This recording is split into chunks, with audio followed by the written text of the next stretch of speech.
See, what used to happen with us, because we were just violent kids, you know what I mean? We used to commit violent crimes, alright? So, say we done damage to that there, he'd snitch on us, we'd be arrested, we'd go into custody, and then he wouldn't turn up at court, so we'd be acquitted. Do you understand what I'm saying? So they'd arrest us in January for smashing that kid up. They'd put us in custody, and they'd hold us for as long as they could to the trial date, and then release us without charge, acquitted from court, because there's no witness.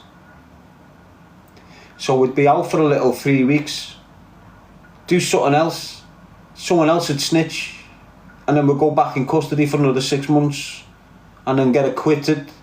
And it was like that for like a decade. Serious crimes, serious offences, acquitted. Serious crimes, serious offences, acquitted. So the police used to turn up, remand us for 6 months, release us. Turn up, 6 months, release, 6 months, release, 6 months, release. In and out, in and out, in and out. That's why I missed the birthdays. But what was happening due to the... what was happening due... Yeah, it is what it is. You can't go with your life when you're in and out of jail. And when you do start to get going again, you're ending back in jail, so you're starting afresh all again. But loads of people were walking from criminal proceedings in them years to do with witness intimidation. And back then, if the witness never turned up at court, that was case done. So because there was that much hours going into cases where the witnesses weren't turning up when it was time to turn up, they brought new laws in. And the new laws give the police and the authorities the authority. If the witness didn't turn up at court, they would go and arrest the witnesses, keep them in custody overnight, produce them at court the next morning, and if they didn't do what they were meant to be doing, they'd get done for contempt of court and sent to prison. After a few people got sent to prison for contempt of court, everyone that used to not turn up now turns up. So on this occasion, we've been beating violent crime.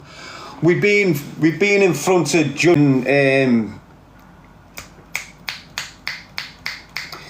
We've been in front of Judge Dennis Clark, I don't know how many times, and got acquitted, and he did not like us, right?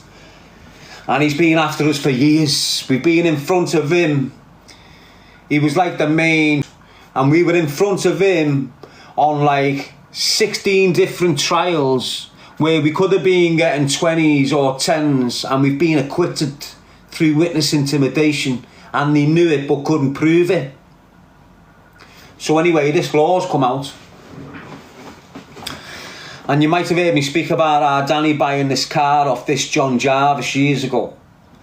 Well, I'll just go over it. I'll just shoot over it dead fast. We've moved from the Grisdale estate when we're kids now. And we've moved into Delamore Street. So this is before anything else. So we're in Delamore Street. We live in Delamore Street for 4 years, okay?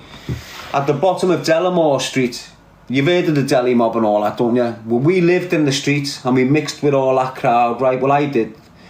At the bottom of the street, you've had a little Swiss shop. And in this fella called John Jarvis, you might have heard of him, well-known criminal. He used to own this shop. And our Danny, my younger brother, used to always go down there and mix with them and and do whatever with. Like, say Danny done a graft on a shop. He'd take everything for the shop to him and he'd pay and he'd mix with them and stay down the shop. Anyway, they've got a new car, an XR2i, and Danny's bought it off them. But it was a plater. They bumped Danny with a plater. Back in the day, platers could fly through anything. Now they're all on top, but back then you could take a pull in them and everything, just walk. So Danny has bought this car off them, which is an XR2i Fiesta. He's bought it off them, paid it off them. He's only about 14 or 16 or something. He's flying around, and as you do, he's been pulled over and he's fronted it, because years ago you could used to take a ticket. You didn't have to produce your licence. You didn't have to, if you were 16, you can give them a date of birth that you're 18, even if they knew. They still had to play ball and just give you the producer. They've done checks on the car and it's come back robbed. Danny's fuming. Danny's gone round to the shop to confront the rats. They've turned on him and weighed him in with bats. So I'm on my ma's step, I'm on the railway at the side of my ma's house. Where my ma's is, you had the railway track. You know, the track where young Bulger got found. It was that track, right? And what I used to do, I used to have a crossbow. And I used to have a piece of wood so much distance away from me. And I used to target practice with the crossbow, you know, on the piece of wood with my arrows and that. And I used to, sometimes I could be there for hours with my crossbow, just target practicing it. Next minute I've heard Danny screaming, Darren, Darren, over the wall in the kitchen, go to the front door. There's Danny covered in blood, pissing all over him, his t-shirt ripped, he's got a black eye. I'm just like, what happened to you? Who's done that? Straight in, kitchen drawer, let's go and see what we're doing. We've gone right down the shop, straight in. There's me at this John Jarvis trying my hardest to get at him. He's gone behind the door, behind the counter, and he locked himself in the back storeroom. I'm trying my hardest to get into this room to get this little rat. While I'm doing this, crackhead Danny has went and grabbed the till, rinsed and biffed the shelf, and he's walking out the shop like this. He's got a cigarette shelf on this shoulder, and he's got the pill under his arm. Come on, Darren. I'm just like, what the fun? You've just turned this into an aggravated robbery. We're at me Mars, helicopter, busies everywhere. We get nicked, aggravated burglary, section 18, this, that. I'm remanded into custody. I'm convinced the witnesses aren't turning up. Convinced the witnesses aren't turning up. They are who they are. It's John Jarvis, he's well known, he's a big criminal, he's not going to start happening to the law. Don't worry, we'll get out in a few months. Did we? They went missing. Someone had a word with them. You know who had a word with him for me? You know who intimidated him for me? Willie Moore. Mad that, isn't it? So Willie Moore's had a word with him. The information's being relayed back to us that don't worry about it, they're not going. So they're off before the trial, but they're located, arrested and brought to court, and it's in front of Dennis Clark. So instead of going to jail, these two, they agreed to give witness, they agreed to give evidence. So I'm sitting there thinking, right, Dennis Clark is going to give us double figures today. As soon as we're found guilty, we're finished, Danny. Thanks for snatching that till the end. So we're there, we're going through the rigmarole of the trial. We've got me and Danny, you've got him, they're not in there yet, but he's attended with him, his bird, Kathy Owens, and whoever else was meant to come for his prosecution team. We're in the dock, first prosecution witness gets called in, and it's him, John Jarvis. He gets in the dock, and he's writing us off. I've known the G's since they were 6 years old. I used to work with their dad when they was young, and I know this dad, I know him, I know him, I know him, I know him, everything.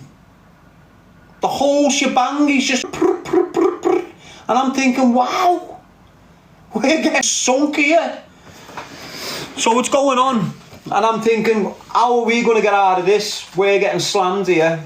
We're getting guilties. There's no way we're walking from this with what's just come out of his mouth.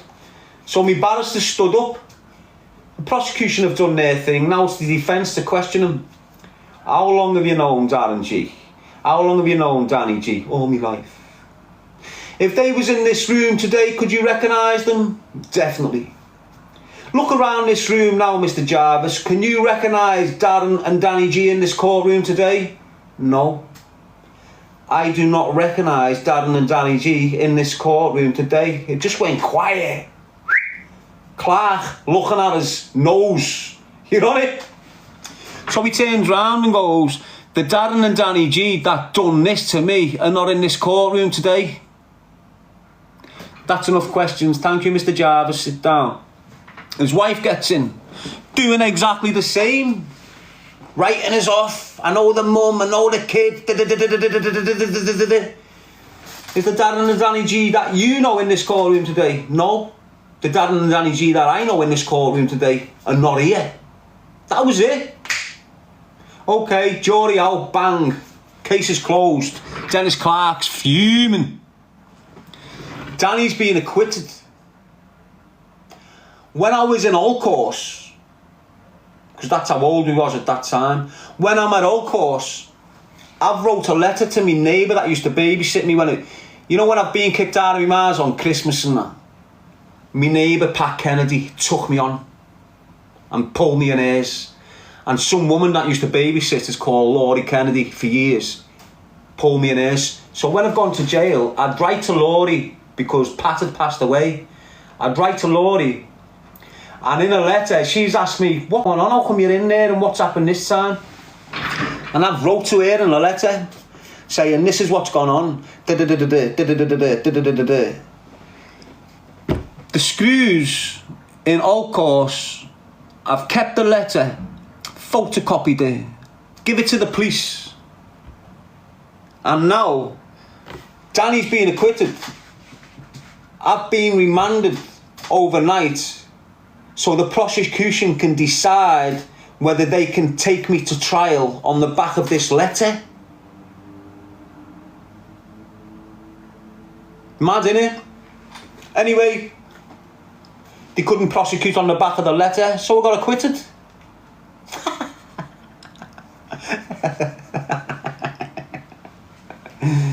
Oh, that's mad, that, isn't it? It's a life, isn't it? It was a life, lad, trust me.